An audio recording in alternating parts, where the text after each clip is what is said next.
I saw you say something on Twitter, which was very interesting. You said Deebo Samuel's a top 10 wide receiver. I haven't made myself a list, but I'm going to try to argue against you because for the sake of collegial arguing, but it's going to be good natured. And I actually think you might have a point. So make the case. Top 10 wide receiver. So when people talk about top 10 receivers, right, there's two ways to talk about it. You can talk about the top 10 best players at the receiver position, the most refined receivers. Like, Yep. Emmanuel Sanders was this way. That's why he's had such a long NFL career where they're polished at every aspect of the receiver position. They're elite route runners. They run every route perfectly. They position their hands fantastically. They master stuff like late hands and subtle nuances of changing body leverage or changing speeds and routes and stuff. Devontae Adams is a master of it. He's got all that, right? Keenan Allen is terrific at it. And then, so if you want to go that route, right, and say your top 10 receivers and you want to go with guys like Justin Jefferson, classic Calvin Ridley, guys that are so refined at the position. Yeah, great route runners. But Deebo's more of a gadget guy. Deebo is not in that. But what I'm saying is, if you ask me to rank top 10 receivers in terms of who I want, this is one of the 10 I want because, he's not as refined as a Keenan Allen, but he impacts the game more. Why? Because he's just a freakier athlete. That's why I think Tyreek Hill is the best receiver in football. I think he's the freakiest athlete. Jamar Chase, I was wrong about him before the draft, but I was right about some things in terms of him still needing polish. But you can see that if you're a freaky athlete on the outside, you can make an impact. And that to me is what Deebo Samuel is. He's one of the 10 freakiest athletes playing the position. The things he does for an offense, when you look at first of all, his size-speed ratio is just freaky. I didn't know he was as big as he was until I saw him in person. He's not just like big because he looks big on TV too. He's like bigger than Ross Dwelly big. He just looks like he has a bigger body. He's bigger than their running backs. Yeah, he's bigger than their running backs. And his speed, he's not just fast for his size. He's the second fastest player on that offense after Elijah Mitchell. He is game-breaking speed. And when he gets going...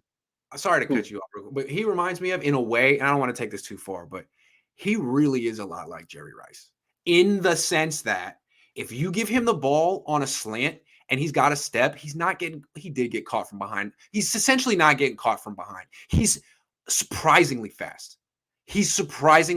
And he's the best yards after the catch wide receiver I've seen and he's similar in style to Jerry, where he's not like stopping and starting and making a bunch of cuts. It's just go right through the defense. So in that sense, he's kind of the heir apparent. And it's fitting that he's on the 49ers. Now, he's not Jerry. Because, look, Jerry he had the durability thing. And he fixed his hands. And those are two things that I'm just saying, look, you lead the league in drops. 100%. But I do think, and that's why I don't know if he's top 10, but I if you told me to name 9, I couldn't do it. So I'm with you on it. I couldn't do it. Because look at it this way, right, Grant? You brought up the yards after the catch. He's the best yards after the catch receiver in football, and it's not close. And there's a lot of really good ones. He's just more special than everybody else. But 3rd and 20, and he gets 83 yards. That flipped the game. If he didn't get that first down, the Bears have the ball in the second half with the lead, and they're feeling confident. And the Niners are like, oh damn. We just went 3 and out. He's carrying an offense by himself. I said Percy Harvin type vibes, when I was hearing about how his offseason was going and everything. This is really Percy Harvin. Emmanuel Sanders gone, Kittle gone, Mostert gone. It's just Deebo. And look at it this way, Grant. Look, people want to say he had a sophomore slump like Ayuk. He was injured, but when he was on the field his sophomore year, he dominated.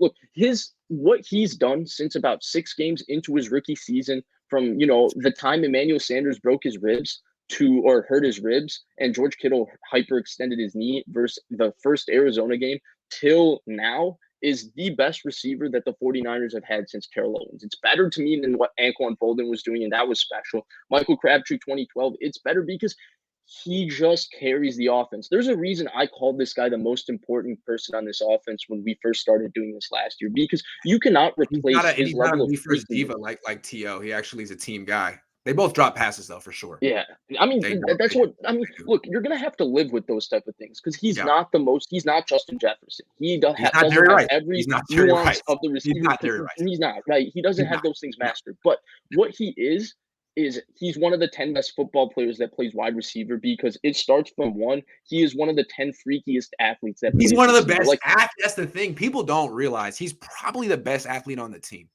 yeah. I mean, I think Bosa's there. Bosa's there too, but I think Trent he's a better Williams. athlete than Kittle. I think Kittle's Oh, best 100%. days were a couple years ago, but I think and Trent Williams, of course, as well. But it's always hard to compare a guy who's 330 to a guy who moves like Grant, let me put Deebo it this way, does. right? I think Ayuk is I think a lot of people gave Ayuk the athleticism thing, and Ayuk has the sleek body, and he Yep. has a grace to him that I Yes. think everybody Yes. when they see it in He person, it does. automatically looks better. I was watching them both really closely, and the way they get off the ball, and we did a conversation about this actually in the offseason. I said the biggest difference is Deebo is way more explosive off the ball. Grant, it is so apparent when you're watching it in person.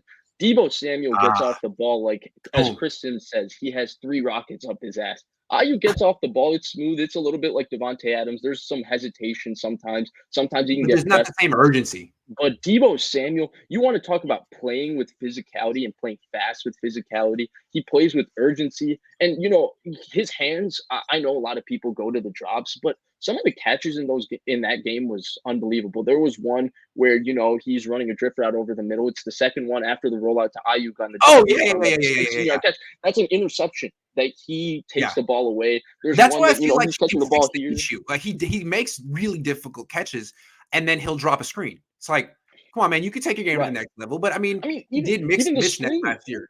Yeah. the 83-yard screen he caught on his Yeah, long that's what I'm saying. dish. Like, you make difficult catches all the time.